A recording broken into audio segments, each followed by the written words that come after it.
Welcome, everybody, and thank you for joining the second installment of our Geomagic Freeform Product Spotlight series. This webinar is focused on the packaging workflow in Geomagic Freeform. I appreciate you joining us today, and I hope you'll be able to join us on future Product Spotlight webinars as well. A few housekeeping items before we get started. As you may have noticed, all attendees' lines were muted upon joining the webinar. Therefore, please use the Q&A button on your screen to submit any questions as we go along. In an effort to abide by our 20-minute time allotment, we will not address questions live during the webinar. However, we will follow up with you after the webinar with an answer to your question. Additionally, we will make the answers to all frequently asked questions available for all of you who have attended. Finally, in a couple of days, you'll be receiving a follow-up email with a link to view the recording of this webinar, as well as a copy of a sample file that can be used to trial this tool. Once again, thank you for joining us today, and now I will pass it on to Dave DePinto, a Geomagic application engineer, as he will be leading today's demonstration. Dave, it's all yours. Thank you, Adam. And again, welcome. Thank you all for attending. This demonstration today is going to be covering one small piece of the packaging workflow for Freeform. Rather, it's going to cover one type of packaging. There are many types of packaging, whether it be cardboard, whether it be vacuum formed or thermoplastic clamshell type of packaging, whether it be wire cut and foam insert packaging. Freeform can help in this workflow, and we are going to spend today talking about blister and clamshell packaging. So for those of you who may not be as familiar with the workflow for packaging, you typically begin with the positive model that you are going to build your package around. In order to have space for the object to live inside of its packaging, you need to create an offset from that model to create the gap. You want to smooth it, you want to fill holes in it, you want to make sure that there are no disturbances in the surface and that the package will resemble your object, especially when you're using Freeform. The complex nature of packaging and organic shapes is what makes Freeform ideal for this, because you can have very unique packaging, you can have custom designed packaging, which would be incredibly difficult to do in many other solutions. As I've already mentioned some of the tools, these tools inside Freeform are shared between this type of workflow that can be used in a molding workflow, and in general manufacturing, these are the type of tools that you're going to be using very frequently. You will tend to offset objects. Filling to plane is something that you're going to do for single pull molds, you're going to do it for packaging, you're going to do it for a variety of workflows. Creating parting line curves and fixing drafts so you can create more complex molds are also available inside Freeform. As I said already, today's demonstration is going to be covering blister packaging. So we have our demonstration here. We've got Captain Geo, which some of you may be familiar with if you've already used Freeform and been through the tutorials, because this is a model that we include with the software. So you can actually try this out after you've watched the demonstration. And yeah, from here, let's begin. Switch over into Freeform, and as you see, I already have the model loaded. So we've got Captain Geo. Right now he's broken up into several different pieces, so between the midsection, the arms, and the base, and the rest of the body. In order to do this workflow, we're going to need to combine these all into a single piece to start. I will choose the body, arms, and pants, and then Boolean, combine as new.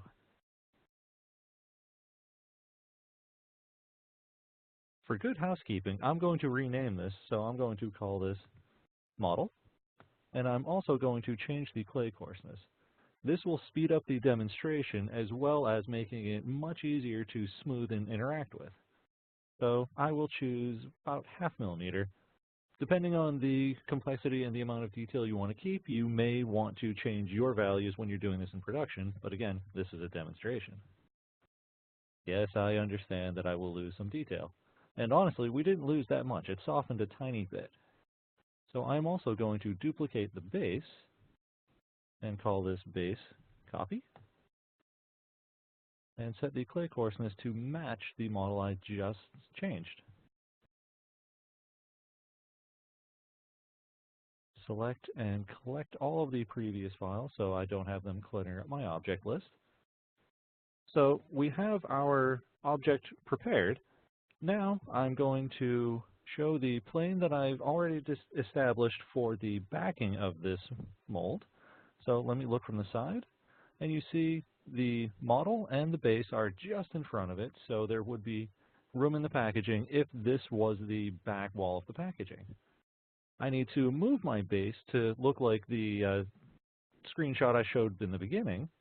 So select Move, Reposition Piece, and I've done this enough times I know some of the values, so rotate 90 degrees so we can see Freeform and some of the other details, and rotate -90 in Z, and I'll just kind of pull this up over here. That looks pretty good. And look from the side. I want to push this back a tiny bit so it's level with the back of the action figure. So I know that's about -10. That'll do. Go back to my front view. And now I'm going to combine these two and make a single model to work with. So again, going into the Boolean tools, and I'm going to combine as new. As you can see, the previous ones were hidden. And this here is model combined. I can't stress this enough. Keeping good track of naming and housekeeping in your object list will make your life a lot easier. So we have our model. Now it's time to create the offset. Go to Clay Utilities, create offset piece, and 3 millimeters is a good enough gap for this project, and we want this to be to the outside. So I'll click OK, let this compute. Actually, that's going very quickly, and now I have a new lumpy, blobby, ugly-looking offset. That's exactly what we want. This here, now if I show the original model, nothing happens. I press D, and he's fully encased in that new offset. Hide him.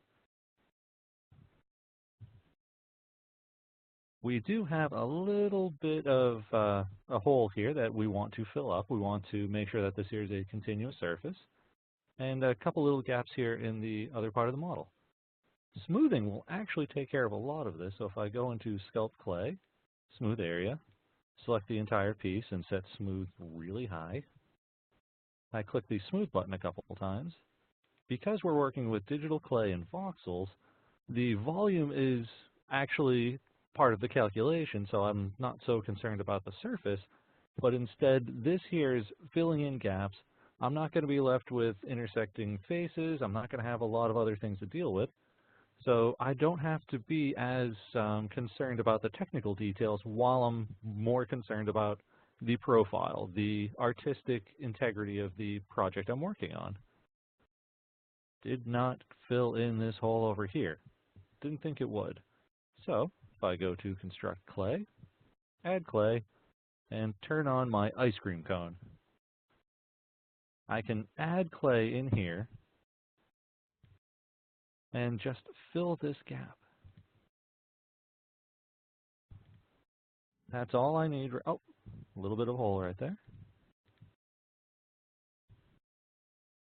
Granted, this isn't the type of surface I want to finish with. Instead, now I'm going to create some 3D curves. So looking back at the front, start on the leg, and draw a curve that follows up and around like so. Another one down here on the base. And I'm going to connect these. Take a look at my curves. This one is sticking up a little bit, so I'm going to correct that. That one looks pretty good. And I can use the deform tool called Shape Clay. This will, in essence, create a patch in this region and fill down to the clay below. I'll click Apply, and then select and delete all of my curves. And now I just have a little bit of cleanup work. So if I go into my hot wax tool, choose my smooth tool, and set the heat on high, I can come in here and very quickly soften all of those edges, clean up a little bit of the ugly mess that happened. And now we have a nice continuous surface that the outside of the package will follow. The next step in doing this workflow is to draft this to another plane so I have a full package that will extend beyond what I need it to in terms of the back wall of the packaging. So I'll hide the front plane and choose my Extrude to Plane tool. I have a draft angle of 5 degrees because we want it to, A, be able to be drafted from the mold making process, but also it gives it a really nice look. So I'll select my plane, click Apply, and now we have the back of this model created. So I will hide that plane, bring back up my front plane again, and I'm going to build the back wall of this mold box. Trusty wire cut tool inside Freeform, one of our oldest and most used tools. Set this at about 10 millimeters. And I'm going to create this as a new piece, matching the clay coarseness of the other objects I've already created. And as we can see, I already broke some of my own rules. I have pieces up here that I didn't rename. We don't need the offset, so I can delete that. This here is the model positive drafted, and this here is the back.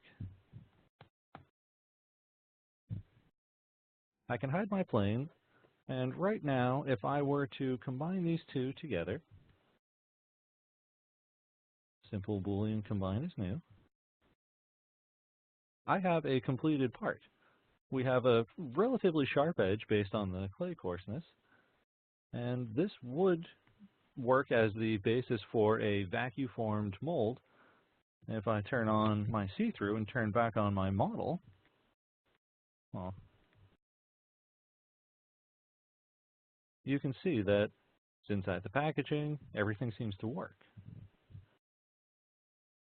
This is great if your manufacturing process accepts STL or other standard polygon geometry, but there's always the case that you might need to make a solid.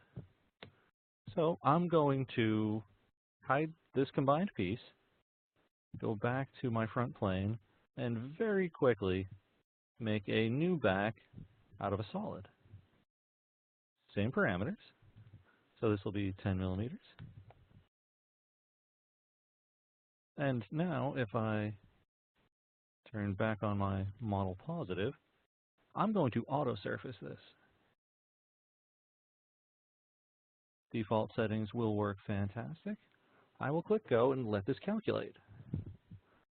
Because the back wall of this drafted model extends inside that solid, once the new patches and faces are created, I will be able to Boolean combine these two together to create a single continuous solid that will be used, that can be used in any CAM solution for milling or for cutting, depending on the way that you're going to be building this part. And it will be, actually, I'm always really surprised at the quality of the auto surface. This model here looks fantastic when it's done. It's never failed me. This one here always works out very well. Should be just another moment or so while it's creating the patches. Anyone who's ever worked with this tool knows that this here can be a lengthy process. Right now, I'm working on a laptop computer, which for Freeform is also an astounding feat. But auto surfacing, I can remember years ago, sometimes taking hours to complete. Right now, it is just finishing this up. So I will hide my clay, and we see that we've got a series of patches. Stitch these together real quickly. Select them all and stitch. And now we have two solids, to which I can combine into. Choose my solid. And I will promote this to a solid piece, which was new to Freeform 2017, taking solids out of the old workspace into a first-class object, which allows me to turn on see-through. I get coordinate controls. I get a lot of other capabilities with this. And you can see that the trim looks good. If I go into my Copy from Edge tool, the patch layout looks very good. No issues at the seams. We have a completed model. And actually, I've shown this in two different ways. One done in clay for polygon export, and the ability to go out to solid. I don't know any other packages that could do this, or even if you could come close to doing this, do it this quickly and this effortlessly. So with that, I'm going back to the PowerPoint.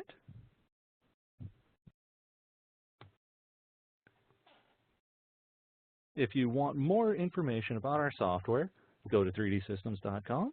And here is the email address for the sales and pricing. And I will pass it back over to Adam. Well, thank you very much, Dave. This brings us to the end of our Geomagic Product Spotlight webinar on packaging workflows in Geomagic Freeform. Please be on the lookout for invitations to future Freeform product spotlights from 3D Systems. In the coming days, each of you will receive an email with a link to the recording of this webinar, some useful links regarding Freeform, and answers to frequently asked questions. If you asked a specific question during the webinar, we'll be sure to follow up with you to answer your question in a timely manner. Thank you again for joining us, and have a good rest of your day.